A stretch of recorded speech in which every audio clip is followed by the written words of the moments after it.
ও মুসলমান, সাহাবায়ে কেরাম কেমন ঈমানের মজা পেয়েছে জানো? সাহাবায়ে কেরামের ঈমানের মজার সামনে, ঈমানের স্বাদের সামনে, সাহাবায়ে কেরামের ঈমানের সামনে দুনিয়ার যত যন্ত্রণা, দুনিয়ার যত নির্যাতন, দুনিয়ার যত অত্যাচার আসুক না কেন, বলে সব অত্যাচার, সব নির্যাতন তুচ্ছ, মাগার ঈমান বড় দামি। সাহাবায়ে কেরাম ঈমানকে পাওয়ার পরে তারা কেমন সন্তুষ্ট ছিল, রাসূলকে পয়গম্বর হিসাবে পেয়ে, ইসলামকে দ্বীন হিসাবে পেয়ে, আল্লাহকে রব হিসাবে পেয়ে তারা কেমন শান্তি পেয়েছিল, কেমন মজা পেয়েছিল জানো? বলে সাহাবায়ে কেরামকে যতই আঘাত করত, যতই নির্যাতন দিত, যতই যন্ত্রণা দিত, আল্লাহর কসম এরা কখনো ঈমান থেকে দূরে সরে যায় না। ছোট্ট একটা উদ্ধৃতি দেই, ছোট্ট একটা ঘটনা বলি। রাসূলের প্রিয় সাহাবী হযরত খাব্বাব রাদিয়াল্লাহু তাআলা আনহু, খাব্বাব রাদিয়াল্লাহু তাআলা আনহু কালেমা গ্রহণ করার কারণে মুশরিক কাফির বেঈমান উমাইয়া বিন খালফ খাব্বাব রাদিয়াল্লাহু তাআলা আনহুকে কত কষ্ট, কত যন্ত্রণা, কত নির্যাতন দিয়েছিল।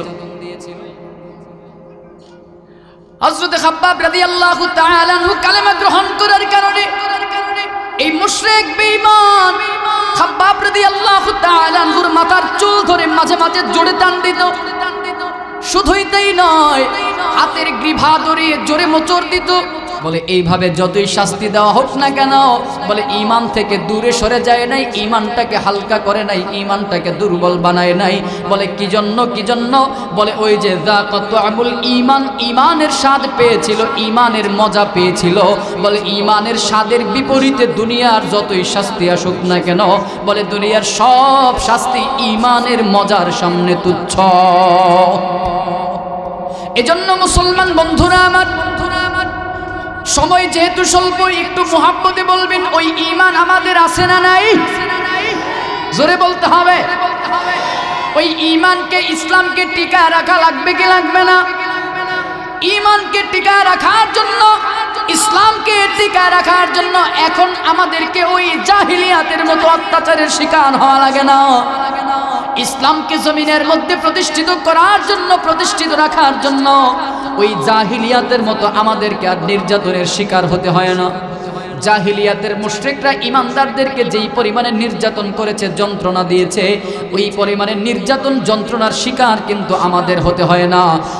তবে ইসলামকে টিকায় রাখার জন্য, ওই ঈমানকে টিকায় রাখার জন্য যা করতে হবে, বলে বর্তমান প্রেক্ষাপটে ইসলামকে টিকায় রাখতে হলে একমাত্র কেবলমাত্র এই মাদারিসে কওমিয়াগুলোকে টিকায় রাখতে হবে। হাজার নামে মাজার করে দেখায় যারা খাজার শান, দিনে করে ভণ্ডামি আর রাত্রে মারে গাজায় টান, দিনে করে ভণ্ডামি আর রাত্রে মারে। একসাথে রাত্রে মারে, একসাথে গাইতে হবে, রাত্রে মারে। হাজার নামে মাজার করে দেখায় যারা খাজার শান, দিনে করে ভণ্ডামি আর দাড়ি টুপি নাই রে কিছু, আছে শুধু চুল, সুন্নতের খবরে নাই সে আশিকে রাসূল। ঠিক কিনা? মাজারে সারা বেলা চলে ওই নারীর মেলা, মাজারে সারা বেলা চলে ওই নারীর মেলা, দেখলে যায় না চেনা মানুষ নাকি হনুমান, দিনে করে ভণ্ডামি আর, এই জোরে বলো, দিনে করে ভণ্ডামি আর রাত্রে মারে। নামাজের রোজার ধারদারি না, পর্দা সে তো নাই, মুরিদেরা সিজদা করে ভণ্ড পীরের পায়ে।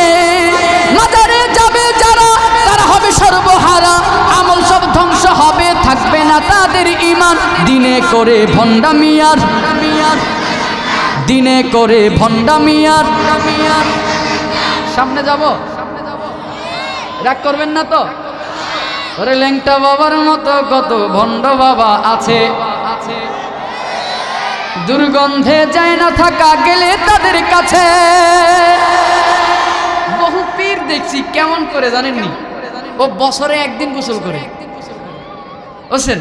হ্যাঁ, এই বলতে দেন, বছরে একদিন গোসল করে, তাও কিভাবে চেয়ারে বসা থাকে। কিছু মুরিদান আছে, মহিলা মুরিদান, আশেকান মহিলা, এরা কি করে, মাথা থেকে বিসমিল্লাহ বলে পানি ঢালা শুরু করে, ওই পানি মুবারক এবারে এই সারা বছরের জট লাগা চুল বেয়ে, তার মোজ দাড়ি গোফ এবারে বগল টগল এমনি এমনি বিশেষ অঙ্গ টঙ্গ দিয়া যাইতে যাইতে যখন পা দিয়া যায়, ওই সময় পানিগুলোর একটা পাতিল দিয়ে সেবা হিসেবে গ্রহণ করে। আর এই পানি শেফা হিসাবে এরা নিয়ে খায়, পান করে। আমি আরো বলতে চাই, যারা লেংটার নাম দিয়ে মুসলমান আর মুসলমানিত্বের রাহবারি করতে চায়, আমি স্পষ্ট বলতে চাই, যাদের দেহের মধ্যে ফরজ বিধান কাফর থাকবে না, ওরা মুসলমানদের রাহবার নয়, নিঃসন্দেহে ওরা শয়তানের রাহবার। আমাদের চাহিদা হচ্ছে আগামীর বাংলাদেশ হবে ইসলামপন্থী বাংলাদেশ, কথা ঠিক কিনা? আগামীর বাংলাদেশ হবে কোরআনের বাংলাদেশ, কথা ঠিক কিনা? আমরা দেখেছি বিগত 16 বছরের আমলে, শাসন আমলে এদেশের শাসক গোষ্ঠী আপনার আমার জনগণের পকেটের টাকাকে আত্মসাৎ করে বিদেশে পাচার করেছে। আমরা দেখেছি বিগত 16 বছরের ইতিহাসে, 16 বছরের ইতিহাসের শাসন আমলে এদেশের কিছু আমলা মামলারা আপনার আমার পকেটের টাকাকে, আপনার আমার পকেটের ট্যাক্সের টাকাকে এরা গাড়ি বাড়ি করেছে, নিজের পোশাককে বাড়িয়েছে, নিজের টাকাকে, এদেশের টাকাকে প্রচার করে পাচার করে সুইস ব্যাংকে জমা করেছে। আমরা দেখতে পেয়েছি যেই শাসন আমলে এদেশের উপরে, জনগণের উপরে শাসনের নামে শোষণ করা হয়েছিল, আমাদের স্পষ্ট কথা, আমরা আজকেও দেখতে পাচ্ছি সেই শোষণের নামে, শাসনের নামে শোষকেরা হয়তো নাই, স্বৈরাচার কিন্তু নাই, তবুও দেখতে পাচ্ছি স্বৈরা শাসকের দোসরেরা এদেশের মধ্যে এখনো আছে। স্বৈরা শাসক পালিয়েছে, কিন্তু স্বৈরা শাসকের দোসরেরা আছে না নাই?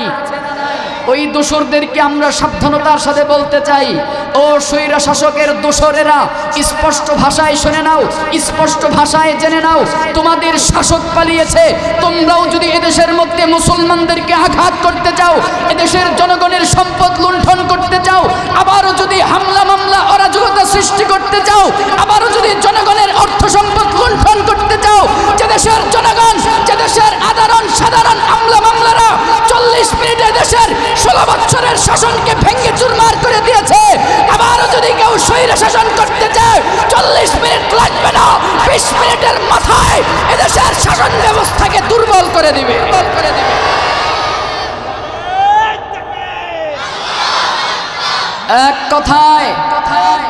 এক কথায় এই দেশের মাটি হচ্ছে মুসলমানের মাটি। আওয়াজ করে বলতে হবে, ঠিক কিনা? এদেশের মাটি হচ্ছে আল্লামা মধুপুরী পীর সাহেব হুজুরের মাটি, ঠিক কিনা? এদেশের মাটি শাহজালাল শাহপরানের মাটি, এ বাংলার মাটি ফজলুল হক আমিনী রহমাতুল্লাহর মাটি, এ বাংলার মাটি আল্লামা শাহ আহমদ শফি রহমাতুল্লাহর মাটি, এ বাংলার মাটি চরমনের ফজলুল করিমের মাটি, ঠিক কিনা? এই বাংলার মাটি হচ্ছে বাংলার জিন্দা শাহজালাল আল্লামা মামুনুল হকের জমিন, কথা ঠিক কিনা? সুতরাং নাস্তিক বেঈমানের স্পষ্ট ভাষায় শুনে নাও, এই দেশকে নিয়ে যদি কেউ টাল বাহানা করতে চাও, এই দেশকে কেউ যদি আবার ভারত আমেরিকার দাবিদারি বানাইতে চাও, এই বাংলার জনগণ তাদেরকে ঝাড়ু পিটা করে দেশ থেকে বিদায় করবে। দেশটা নাই তো কারো বাপের ভিটা, করবে মন চাহিলেই যখন যেটা, ঠিক কিনা? দেশটা নাই তো কারো বাপের ভিটা, করবে মন চাহিলেই যখন যেটা, দেশটা লক্ষ মায়ের ইজ্জতের দামে কেনা, মাটিতে মিশা আছে লাখ শহীদের রক্ত কণা, শহীদের রক্তের দামে কেনা মোদের সোনার ভিটা, শহীদের রক্তের দামে কেনা মোদের সোনার ভিটা, তবে কেন অভ্যাস হলো বিদেশিদের চরণ চাটা, দেশটা নয় তো কারো বাপের ভিটা, করবে মন চাহিলেই যখন যেটা, ঠিক না? এদেশ আমরা কারো কাছে ইজারাদার দেই নেই, যে দেশকে ক্ষণে ক্ষণে ভারতের বানায় ফেলবে, আবার দেশকে ক্ষণে ক্ষণে আমেরিকার বানায় ফেলবে, কিছুদিন পর পর এদেশের ভারতের তাবেদারি করবে, আবার আমেরিকার তাবেদারি করবে, রাশিয়ার তাবেদারি করবে। এদেশের জনগণ কোনো আমলা কামলাকে তাদেরকে ঠিকাদারি দেওয়া হয় নাই। দেশ চলবে ইনশাআল্লাহুল আজিজ। এ বাংলার জমিন ভবিষ্যতে কোরআনের বাংলাদেশ, কোরআনের আইন অনুযায়ী চলবে ইনশাআল্লাহ। আল্লাহ আমাদের কবুল করুক, পড়েন আমিন। রাগ করতেছেন? রাগ আছে? যদি রাগ থাকে তাহলে বুঝতে হবে আপনিও ওই দলের মানুষ। যদি দিনের ভিতরে যদি জ্বালা পোড়া শুরু হয় তাহলে বুঝতে হবে আপনিও ভারত আমেরিকার দালাল। যদি দিলের ভিতরে যদি চুলকানি শুরু হয় তাহলে বুঝতে হবে আপনিও এদেশের দুশমন একজন। আপনি দেশের একজন দুশমন, শুধু দেশের দুশমন নয়, আপনি ইসলামের দুশমন। এজন্য দেশের ক্ষেত্রে আর ইসলামের ক্ষেত্রে কারো কোনো কম্প্রোমাইজ নেই, কারো কোনো ছাড়। রাজি আছেন তো ইনশাআল্লাহ? আল্লাহ কবুল করুক, পড়েন আমিন। এবার বলেন, জান্নাতে যাওয়ার জন্য আশা আছে কার কার? নারায়ে তাকবীর। আল্লাহ আপনি কবুল করেন, পড়েন আমিন। জান্নাতে যেতে রাজি আছেন তো ইনশাআল্লাহ? জান্নাতে যাওয়ার এবার আসেন একেবারে সহজ একটা মাধ্যম, সহজ একটা পথ সম্পর্কে আজকে আলোচনা করব ইনশাআল্লাহ। একেবারে সহজ একটা রাস্তা আমি দেখাবো না, আল্লাহ পাক রব্বুল আলামিন কুরআনুল কারীমের মধ্যে সূরা কাহফের 107 নম্বর আয়াতে রাস্তা দেখায়া দিয়েছেন। এই এবার আর কথা নাই, এবার আমার দিকে মনোযোগ। এই যুবক ভাই, একেবারে স্টেজে নিয়ে আমি কিন্তু কয়ে দিচ্ছি না আমারে। আমি কিন্তু এই মাঠে কিন্তু গতবার আসছি, কিন্তু মাদ্রাসার ভিতরে কিন্তু আরো 2 বার ওয়ান করে গেছি, তার মানে এখানে 4 বার। আমি কিন্তু তোমাদের পুরান ভাই, তাই না? এজন্য কোনো কথা নাই, আমার দিকে মনোযোগ। একেবারে অল্প সময় আমাদের পীর সাহেব হুজুর শেখ ফরিদউদ্দিন সাহেব দামাত বারকাতুহুল আলিয়া হুজুর আসবেন, তো মাইক ছেড়ে দেব। মুখতাসার আধা ঘন্টা 30 মিনিট সময় আমাকে দিবেন ইনশাআল্লাহ। একটা বিষয় উপস্থাপন করব, এই বিষয়টা সম্পর্কে যতটুকু সম্ভব আপনাদেরকে জানাবো। এই বিষয়টার উপরে ছোট্ট একটা আমল নিয়ে তারপর আমি বিদায় হব। পীর সাহেব হুজুরের কথা বলে মুনাজাত দিবেন ইনশাআল্লাহ, ঠিক আছে ইনশাআল্লাহ? একেবারে টাইম ধরে 30 মিনিট। কত বাজে? 10টা 29 বাজে, ঠিক 11টায় আমি মাইক ছেড়ে দেবো ইনশাআল্লাহ, কারণ বেশি রাত্র করবো না, হুজুর চলে আসবে এর মধ্যে ইনশাআল্লাহ। এজন্য আমার দিকে মনোযোগ। জান্নাতে যাওয়ার ইচ্ছা আছে তো? আল্লাহ পাক এবার জান্নাতে যাওয়ার একটা রাস্তা দেখায় দিচ্ছেন। কি? সূরা কাহফের 107 নম্বর আয়াত, আল্লাহ বলেন, ইন্নাল্লাযীনা আমানু ওয়া আমিলুস সলিহাত ইন্নাল্লাযীনা আমানু ওয়া আমিলুস সলিহাতি কানাত লাহুম জান্নাতুল ফিরদাউসি নুজুলা। আল্লাহ পাক বলেন, বান্দা জান্নাতুল ফিরদাউসের মেহমান হতে চাও, জান্নাতুল ফিরদাউসে যেতে চাও, আল্লাহ পাক রব্বুল আলামিন এই আয়াতের মধ্যে 2টা শর্ত দিয়েছেন, 2টা গুণ দিয়েছেন, 2টা কাজ দিয়েছেন। ঢিলেটা আরেকটু কমবে ভাই, বেশি হয়ে গেছে, আরেকটু কমায় দেন। আল্লাহ পাক রব্বুল আলামিন বলেন, এ গোলাম জান্নাতুল ফিরদাউসের মেহমান হতে চাও, এই আয়াতের মধ্যে 2টা গুণ দিয়ে দিলাম, 2টা শর্ত দিয়ে দিলাম, 2টা কাজ দিয়ে দিলাম। বলে এই 2টা গুণে যদি গুণান্বিত হতে পারো, এই 2টা শর্ত যদি গায়ের মধ্যে ফিট করে দিতে পারো, আল্লাহ পাক বলেন কানাত লাহুম জান্নাতুল ফিরদাউসি নুজুলা। বলে বান্দা এই 2 গুণের উসিলায় তোকে জান্নাতুল ফিরদাউসের মেহমান বানায়া দিব। সেই 2টা গুণ কি? আল্লাহ পাক বলেন ইন্নাল্লাযীনা আমানু। আল্লাহ পাক বলেন প্রথম নাম্বার গুণ হলো ইন্নাল্লাযীনা আমানু। প্রথম নাম্বার গুণ হলো নিশ্চয়ই যারা ঈমান আনবে ঈমান। দ্বিতীয় নাম্বার গুণ হলো ওয়া আমিলুস সলিহাত। বলে দ্বিতীয় নাম্বার গুণ হলো যারা আমলে সলিহ করবে। বলে ঈমান আনয়ন করার পরে যারা ভালো কাজ করবে, আমলে সলিহ করবে, বলে এই 2 গুণে গুণান্বিত ব্যক্তিদেরকে আল্লাহ পাক বলেন কানাত লাহুম জান্নাতুল ফিরদাউসি নুজুলা। বলে আল্লাহ তাদেরকে জান্নাতুল ফিরদাউসের মেহমান বানায় দিবে। তাহলে গুণ লাগবে 2টা। 1 নাম্বার লাগবে ঈমান, 2 নম্বরে লাগবে আমলে সলিহ। এবার আসেন, কেউ যদি বলে আমি এই 2টা গুণকে আমি গ্রহণ করব না, যে কোনো একটা গুণ গ্রহণ করব। কেউ যদি বলে আমি আমলে সলিহ করব না, শুধু ঈমান আনয়ন করব। অথবা কেউ যদি বলে আমি ঈমান আনয়ন করব না, শুধু আমলে সলিহ করব, তাহলে আমার ফলাফল কি হবে? ভালো করে বুঝবেন। কেউ যদি ঈমান আনয়ন করা ব্যতীত আমলে সলিহ করে, মানে ভালো কাজ করে, যদি কেউ যদি বলে আমি ঈমান আনলাম না, ঈমান আনা ব্যতীত দুনিয়ার যত ভালো কাজ আছে, বলে এই জবান দিয়ে কোনোদিন মিথ্যা বলে নাই, এই হাত দিয়ে গরিবের সম্পদ নষ্ট করে নাই, এই পা দিয়ে কোনো অন্যায় অশ্লীল কাজের মধ্যে যায় নাই, শুধুমাত্র ঈমানটা গ্রহণ করে নাই, এই জবান দিয়ে কখনো মানুষকে অন্যায়ভাবে গালি দেয় নাই, এই চোখ দিয়ে কখনো খারাপ জিনিস দেখে নাই, এই হাতে যা উপার্জন করেছে সবগুলোই ছিল ভালো পথের হালাল, এই যা খরচ করেছে তাও সব ভালো পথে খরচ করেছে। বলে লক্ষ লক্ষ কোটি কোটি টাকা গরিব দুঃখী অসহায় মানুষদের জন্য দান করে দিল, কিন্তু কি করলো? বলে বান্দার ঈমান নাই, ঈমান নাই। বলে ঈমান ছাড়া বান্দা তুমি যতই ভালো কাজ করো না কেন, আল্লাহর কসম দুনিয়াতেই এই ঈমান ব্যতীত ভালো কাজের দাম পাইবা, আল্লাহর আদালতে কিয়ামতের ময়দানে দাম পাবা না। ঈমান ব্যতীত বান্দা তুমি যতই ভালো কাজ করো, এই ভালো কাজের বিনিময় আল্লাহ তাআলা তোমাকে দুনিয়াতেই দিয়ে দিবেন। এবার পক্ষান্তরে কেউ যদি বলে আমি আমলে সালেহ করতে পারি না কিন্তু ঈমান আনলাম, কেউ যদি ঈমান নিয়ে দুনিয়া থেকে বিদায় হয়ে কবরে যেতে পারে, قال رسول الله صلى الله عليه وسلم من قال لا اله الا الله دخل الجنه الله اكبر বলেন পয়গম্বর বলেন যে ব্যক্তি লা ইলাহা ইল্লাল্লাহ বলল, দিলের মধ্যে স্বীকৃতি দিল আল্লাহ ব্যতীত আর কোনো ইলাহা নাই, আর কোনো মাবুদ নাই, পয়গম্বর বলেন দাখালাল জান্নাহ, এই মানুষটা জান্নাতের মধ্যে প্রবেশ করে ফেলছে। ঈমান আনয়ন করার পরে কেউ যদি বলে আমার তো লক্ষ লক্ষ টাকা নাই, আমার তো কোনো কিছুই নাই, ধন সম্পদ নাই, আমি এখন কি করব? বলে আমি তো সদকা করতে পারি না, আমি তো ব্যয় করতে পারি না, কি করা যায়? বলে ঈমান আনয়ন করার পরে কোনো বান্দার সদকা করার দরকার নাই, আমলে সালেহের শুধু এতটুকু যদি করে, বলে কেউ যদি আল্লাহ তাআলার কুদরতি পায় একটা সেজদা দেয়, ঈমান আনয়ন করার পরে একটা সেজদার দাম কত জানো? ক্বালা রাসূলুল্লাহ সাল্লাল্লাহু আলাইহি ওয়াসাল্লাম সিজদাতুন ওয়াহিদাতুন খায়রুম মিনাদ দুনিয়া ওয়া মা ফিহা। রাসূল বলেন ঈমান আনয়ন করার পরে কেউ যদি একটা সেজদা দেওয়ার মতো দেয়, বলে একটা সেজদার দাম কত বড়? খায়রুম মিনাদ দুনিয়া ওয়া মা ফিহা, বলে तमाम দুনিয়া এবং দুনিয়ার মধ্যে যা কিছু আছে এই সব কিছুর চাইতে একটা সেজদার দাম অনেক বড়।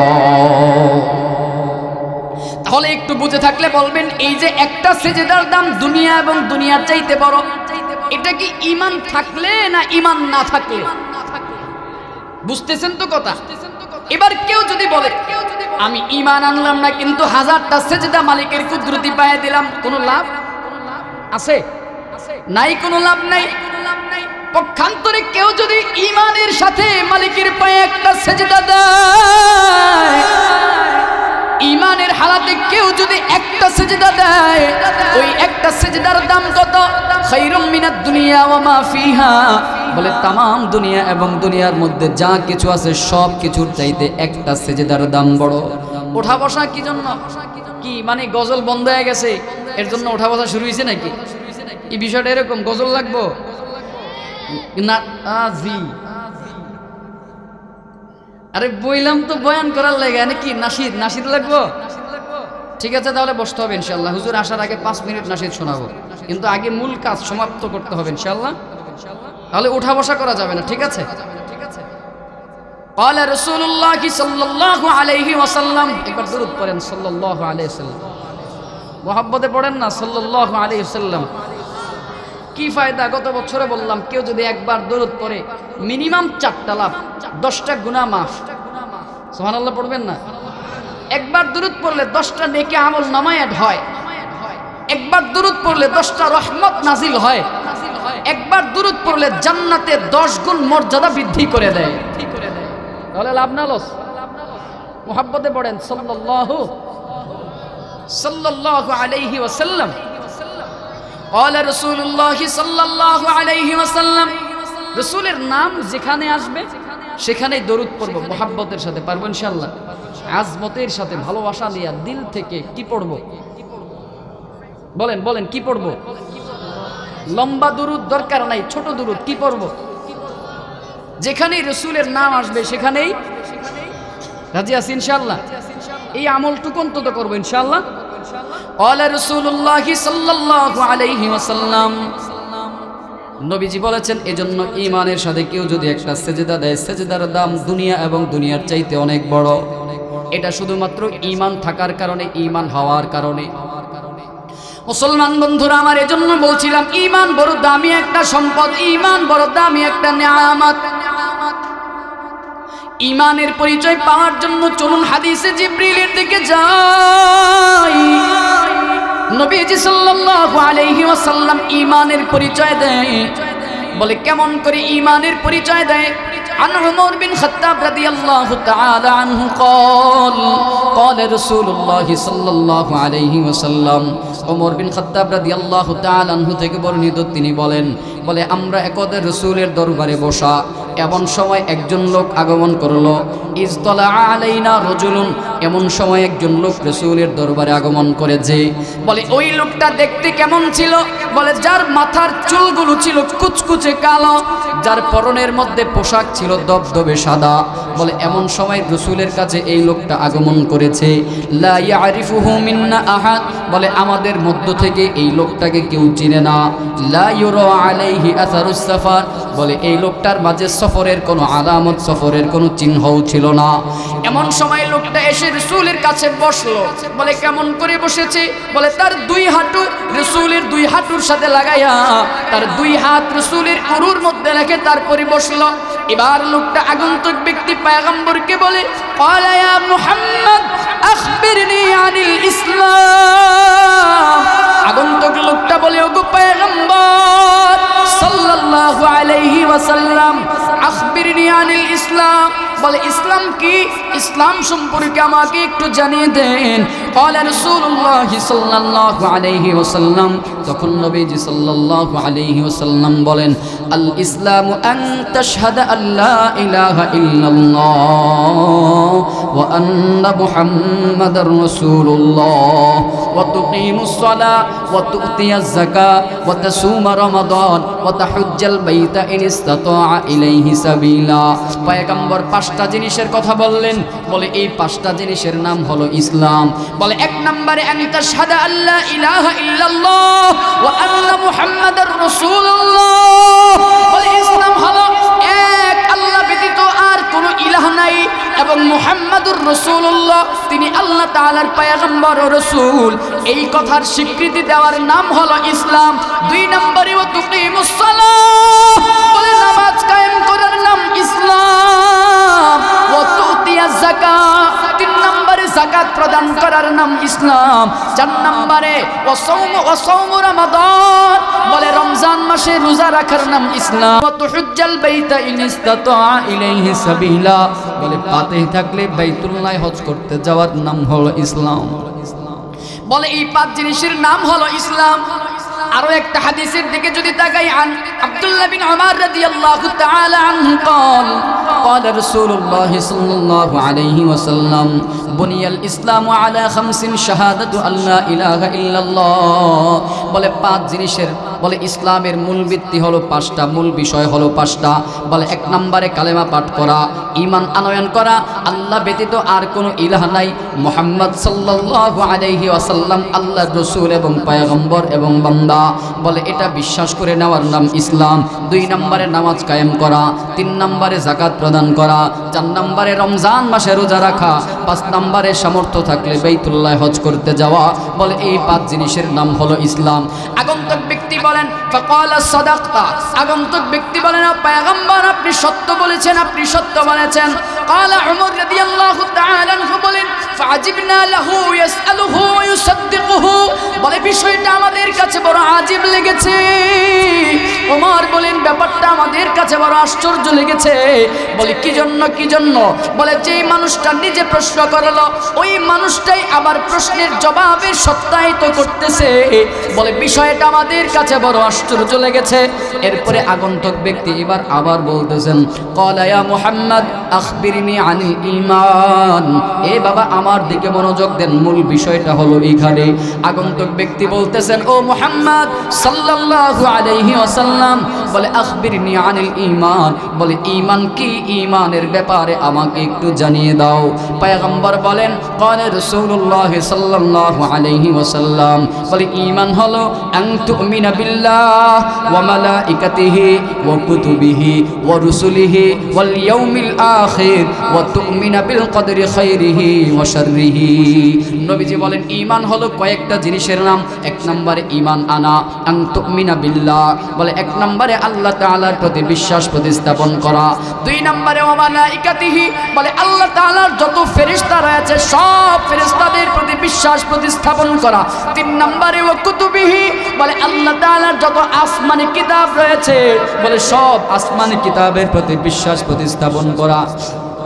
বলে 4 নম্বরে ওয়া রুসুলিহি, বলে আল্লাহ তাআলা মানব জাতির হেদায়েতের জন্য যত নবী পয়গম্বর প্রেরণ করেছেন, বলে আদম আলাইহিস সালাম থেকে শুরু করে আখিরি পয়গম্বর পর্যন্ত যত নবী পয়গম্বর মানব জাতির হেদায়েতের জন্য যুগে যুগে প্রেরণ করেছেন, বলে সব নবী পয়গম্বরদের প্রতি বিশ্বাস প্রতিস্থাপন করা।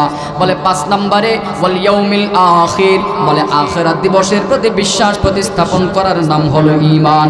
6 নম্বরে ওয়া তুমিনা বিল কদরি খাইরিহি ওয়া শাররিহি, বলে তাকদীরের ভালো মন্দ সব কিছু আল্লাহ তাআলার পক্ষ থেকে হয়, বলে এই কথাকে বিশ্বাস প্রতিস্থাপন করার নাম হলো ঈমান। আগন্তুক ব্যক্তি আবার বলেন ক্বালা সাদাকতা মুহাম্মদ, আপনি সত্য বলেছেন, সত্য বলেছেন। আগন্তুক ব্যক্তি আবারও বলে ক্বালা ইয়া মুহাম্মদ আখবিরনি আনিল ইহসান, ও পয়গম্বর ইহসান কি, ইহসান সম্পর্কে একটু জানিয়ে দেন। ক্বালা রাসূলুল্লাহ সাল্লাল্লাহু আলাইহি ওয়াসাল্লাম, নবীজি বলেন ইহসান হলো আন তা'বুদাল্লাহ কাআন্নাকা তারা ফাইন লাম তাকুন তারাহু ফাইন্নাহু ইয়ারা।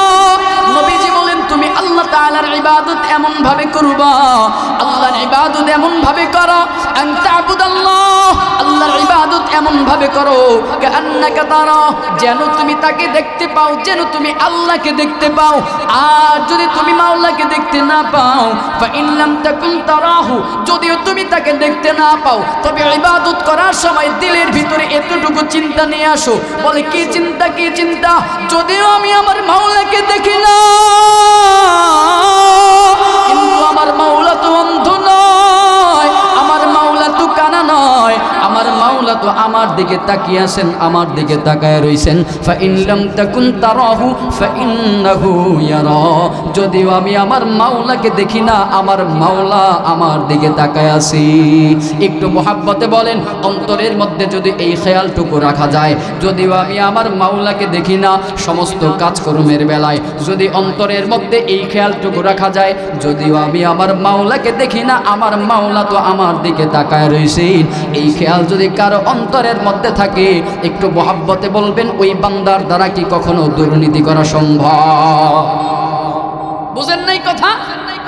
কারো দিলে যদি এতটুকু বিশ্বাস বদ্ধমূল হয় যে যদিও আমি আমার মাওলাকে দেখি না, কিন্তু আমার আল্লাহ আমার দিকে তাকায় রইছে, এতটুকু কথা যদি কারো অন্তরে বদ্ধমূল হয়ে যায়, আমি বিশ্বাস করি, আমি বলতে পারি হলফ করে যে কারো অন্তরে যদি এতটুকু ভয় ঢুকে, আমি আমার মাওলাকে না দেখলেও আমার মাওলা তো আমাকে দেখে, আমার মাওলা তো অন্ধ নয়, আমার মাওলা আমার দিকে তাকায় রইছে, আল্লাহর কসম ওর দ্বারা কখনো দুর্নীতি হতে পারে না।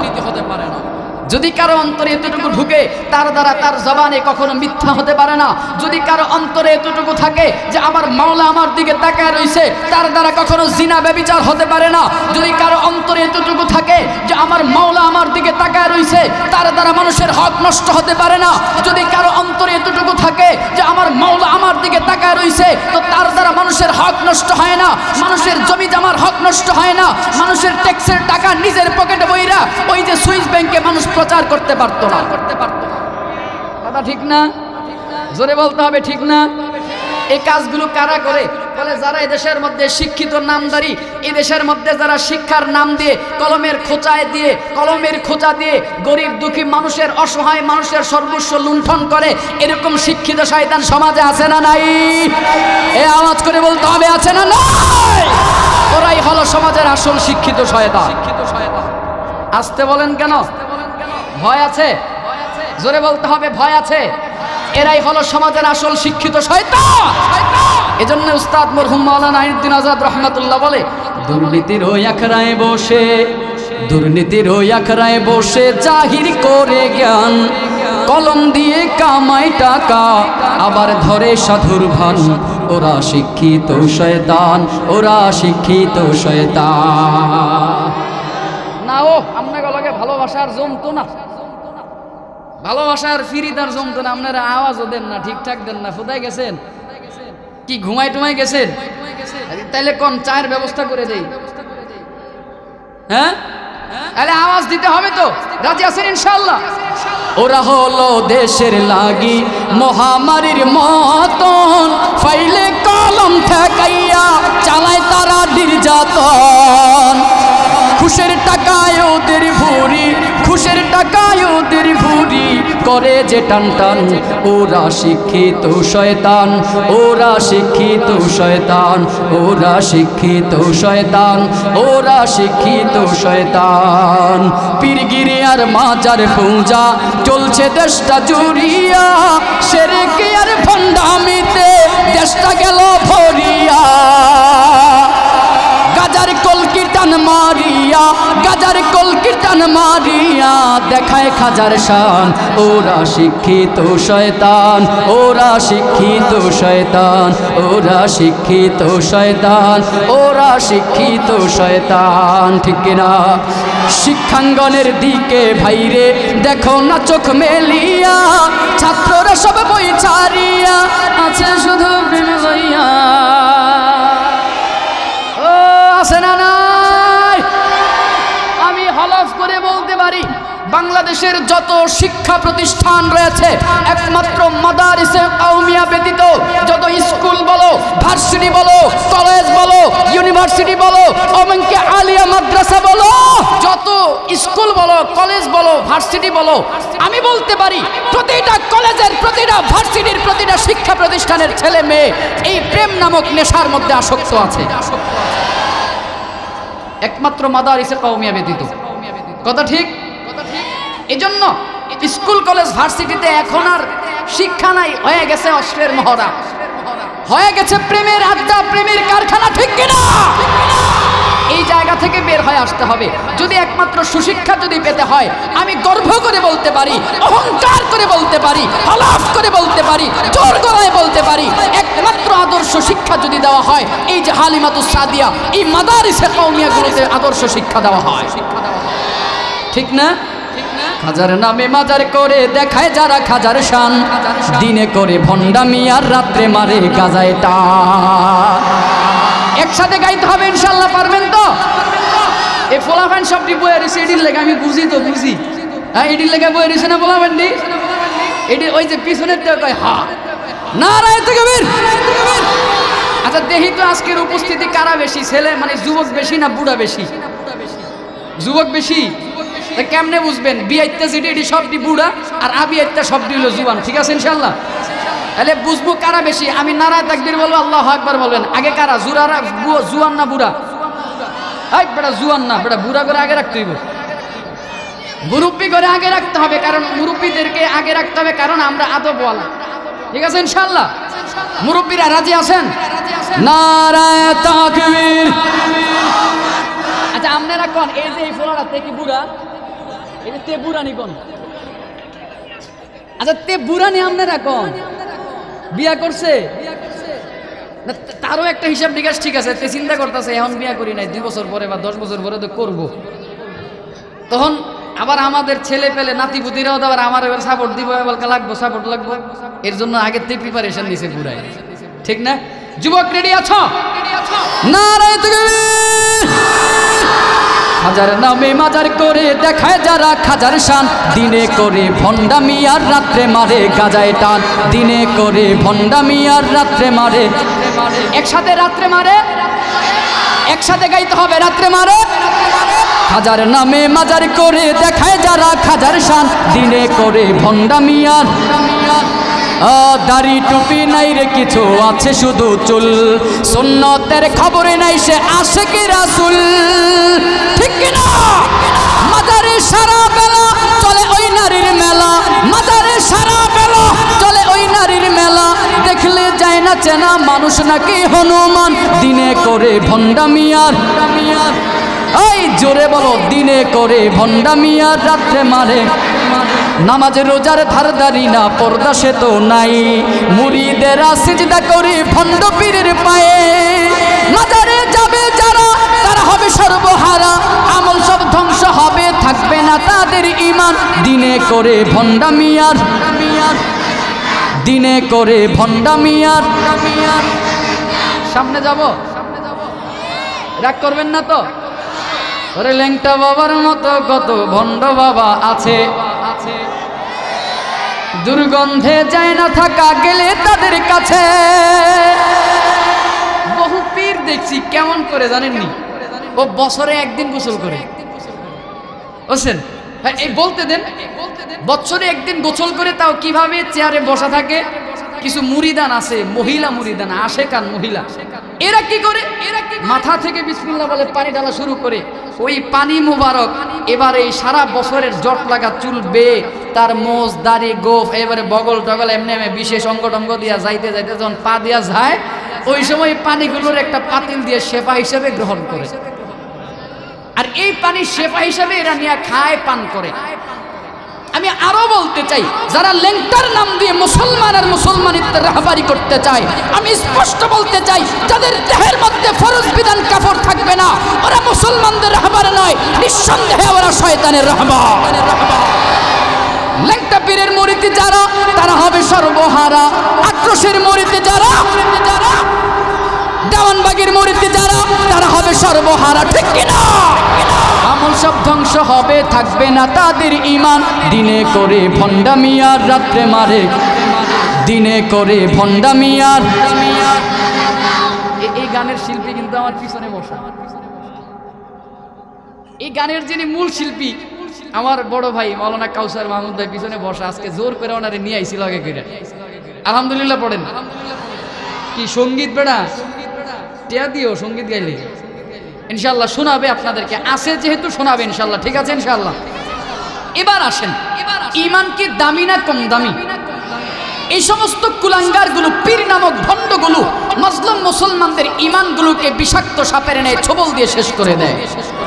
আমরা ওদেরকে সতর্ক করে বলতে চাই, যারা মুসলমানদের ঈমানকে ধ্বংস করে দিতে চাও, এদেশের মুসলমানেরা সচেতন। বলে যেই মানুষটা ইসলামকে দিন হিসাবে পেয়ে সন্তুষ্ট, বলে এরপরে ওয়াবি মুহাম্মাদিন রাসূলা, বলে যেই মানুষটা রাসূলকে মুহাম্মাদুর রাসূলুল্লাহ সাল্লাল্লাহু আলাইহি ওয়াসাল্লামকে নবী হিসাবে পেয়ে সন্তুষ্ট, বলে ওই মানুষটাই ঈমানের মজা পেয়েছে, ঈমানের স্বাদ পেয়েছে। সাহাবায়ে কেরাম ঈমানের মজা পেয়েছিল, সাহাবায়ে কেরাম ঈমানের স্বাদ পেয়েছিল। ও মুসলমান, সাহাবায়ে কেরাম কেমন ঈমানের মজা পেয়েছে জানো?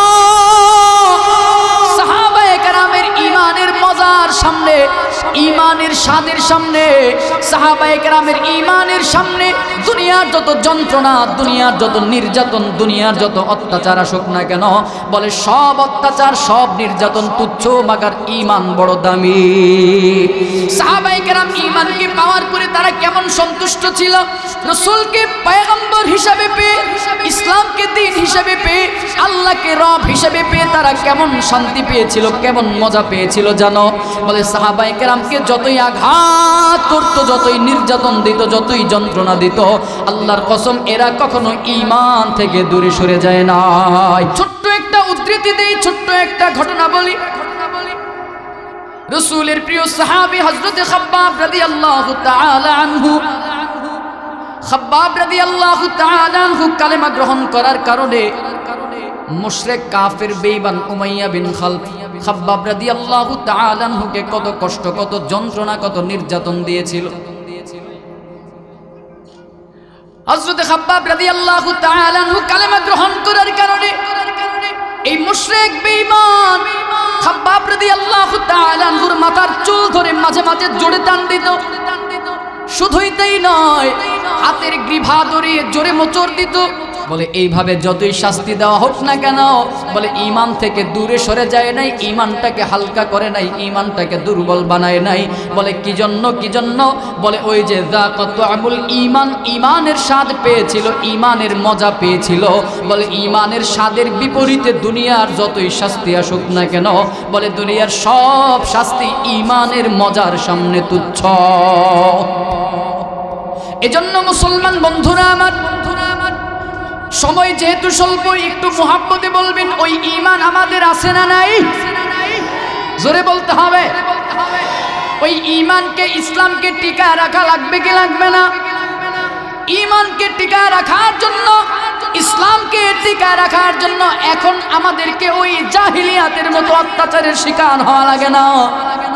ইসলামকে জমিনের মধ্যে প্রতিষ্ঠিত করার জন্য, প্রতিষ্ঠিত রাখার জন্য ওই জাহিলিয়াতের মতো আমাদেরকে আর নির্যাতনের শিকার হতে হয় না। জাহিলিয়াতের মুশরিকরা ঈমানদারদেরকে যেই পরিমাণে নির্যাতন করেছে, যন্ত্রণা দিয়েছে, ওই পরিমাণে নির্যাতন যন্ত্রণার শিকার কিন্তু আমাদের হতে হয় না। তবে ইসলামকে টিকায় রাখার জন্য, ওই ঈমানকে টিকায় রাখার জন্য যা করতে হবে, বলে বর্তমান প্রেক্ষাপটে ইসলামকে টিকায় রাখতে হলে একমাত্র কেবলমাত্র এই মাদারিসে কওমিয়াগুলোকে টিকায় রাখতে হবে।